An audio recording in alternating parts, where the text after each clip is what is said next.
Drácula, Frankenstein, el monstruo de la Laguna Negra, el hombre lobo. Esta semana sale una nueva película del Hombre Invisible que forma parte de los monstruos clásicos o monstruos de la Universal, y de ellos hablaremos hoy en Apantállate. Bienvenidos.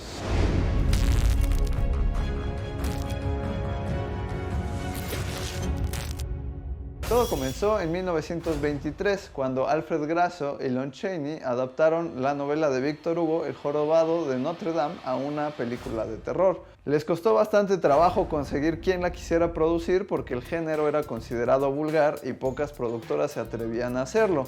Sin embargo, la Universal Pictures en ese entonces estaba buscando una identidad propia para poder competir con las otras casas productoras y decidieron apostarle a este género, y es así que hicieron dicha película. El mismo Lon Chaney interpretó a Quasimodo en la película y unos años después lo haría otra vez en el protagónico de El fantasma de la ópera, otra película sobre un monstruo. Para 1927, en Broadway tuvo mucho éxito una obra de teatro basada en la novela de Drácula. Entonces la Universal Pictures decidió adaptarla a cine. Iba a ser el propio Chaney quien interpretara al conde Drácula en ella.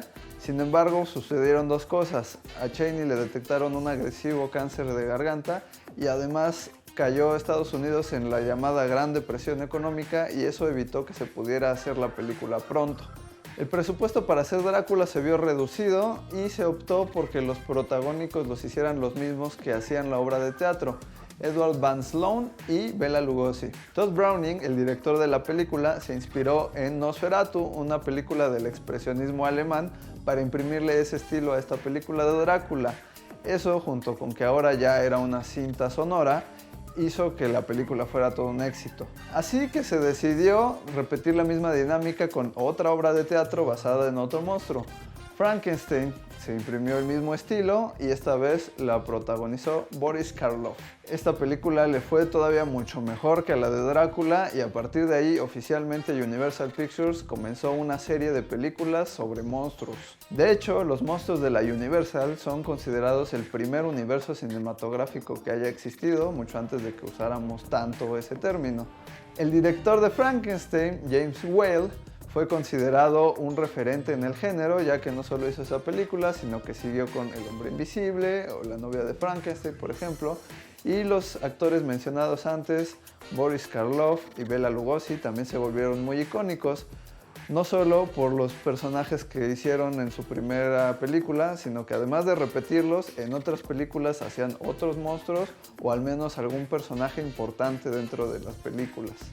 Algo importante sobre estos monstruos de la Universal es que muchos de ellos existían en la literatura y no teníamos una imagen de ellos más allá de la que pudiéramos imaginarnos, pero ahora tenemos una muy establecida gracias a estas películas, y por eso es que tenemos una idea de cómo es Drácula, cómo es el monstruo de Frankenstein, cómo es la momia, etc.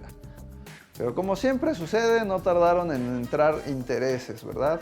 Así que otras productoras entraron a pelear los derechos para adaptar a los monstruos, a pesar de que incluso las novelas ya eran de dominio público. Y eso, aunado a que la Universal estaba muy endeudada y sus dueños tuvieron que venderla, hizo que los nuevos dueños tomaran ciertas medidas. Y presionados por organizaciones religiosas y de protección a la moral que estaban en contra de las películas de terror, decidieron suspender la producción de las mismas por un tiempo. Pero en 1939 se atrevieron a hacer una película llamada El hijo de Frankenstein, en la que actuaban Bela Lugosi y Boris Karloff. Como ya eran actores de culto, la película fue todo un éxito y se inició una segunda ola de películas de terror. Destaca en 1941 El hombre lobo, cinta protagonizada por el hijo de Chaney, el que antes había hecho El fantasma de la ópera y a Quasimodo, película que ya es más del estilo del cine de serie B que del expresionismo alemán, pero que igualmente inició un culto. En el 43 al mismo Chaney lo juntaron con otros monstruos en la película Frankenstein y El hombre lobo, y así inició un género nuevo en el terror al que llamaron Monster Smash, que es como lo que ahora llamamos un crossover, en donde juntan personajes de otras películas en una nueva. Pero la calidad de estas películas empezó a decaer, sobre todo porque los guiones cada vez eran más facilones, Y además ya había ocurrido la Segunda Guerra Mundial y a la gente le daban miedo ya otras cosas y no estos monstruos. Así que la Universal empezó a optar más bien por hacer comedias y parodias de sus propias películas, hasta culminar con una película protagonizada por una famosa pareja de comediantes llamada Abbott y Costello, conocen a Frankenstein. Y esa es oficialmente la última película del original universo cinematográfico de monstruos de la Universal. A finales de los años 50, en Inglaterra, la productora Hammer Films retomó los monstruos que había hecho popular la Universal, aunque sin su consentimiento oficial. Frankenstein, La Momia y Drácula fueron adaptadas con las actuaciones de Peter Cushing en el papel del científico y Christopher Lee en el papel del monstruo en cada una de ellas. Estas películas ya eran a color y con una violencia mucho más gráfica, lo cual les ayudó para que fueran unas películas tan de culto como lo habían sido las de la Universal originalmente. Tanto así que tanto Bela Lugosi como Christopher Lee gozan del mismo grado de iconicidad como el Conde Drácula a la fecha. A partir de eso, esa productora se dedicó durante algunos años, al menos un par de décadas, a hacer varias películas de terror y de fantasía del estilo.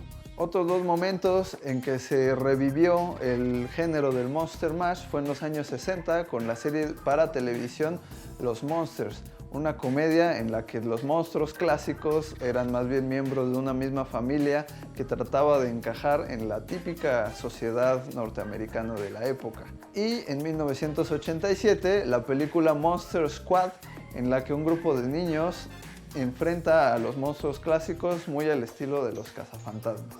Incluso en los 80s también hubo una película para televisión de Scooby-Doo, en donde Shaggy y Scooby tienen de alumnas en una escuela a las hijas de los monstruos clásicos de la Universal.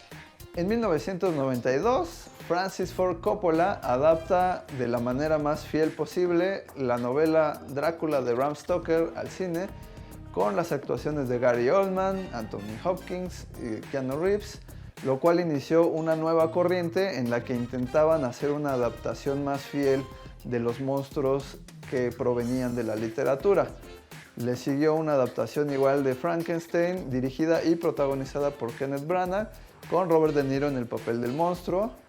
Después una del Hombre Lobo, con Jack Nicholson y Michelle Pfeiffer.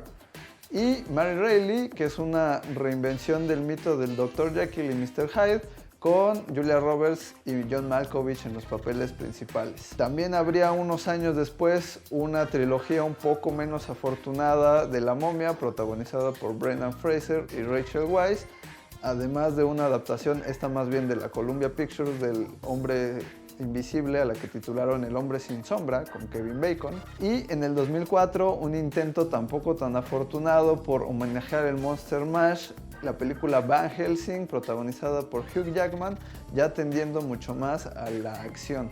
En 2010 sale una nueva película del Hombre Lobo, protagonizada por Benicio del Toro y Anthony Hopkins, la cual tuvo un relativo éxito que inspiró a la Universal, junto con el también éxito que estaba teniendo el universo cinematográfico de Marvel, para anunciar que iban a iniciar nuevamente un universo cinematográfico con sus monstruos. Para el proyecto ya estaban apuntados Guillermo del Toro, por ahí tenían a Russell Crowe para hacer al Dr. Jekyll, a Johnny Depp para hacer el Hombre Invisible, y lo primero que hicieron fue sacar Drácula, la historia jamás contada, y después La Momia, protagonizada por Tom Cruise.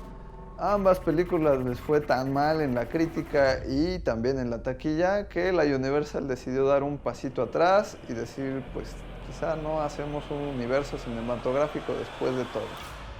Dependiendo de cómo le vaya a esta nueva película del Hombre Invisible y el proyecto que tienen todavía en puerta de La novia de Frankenstein, que no sabemos cuándo vaya a llegar, veremos si se deciden por sí hacer el universo cinematográfico o definitivamente no. Esto fue Apantállate. No te vayas sin suscribirte, sin dar like, comentarnos cuál es tu monstruo favorito de los clásicos de la Universal y nos vemos la próxima semana.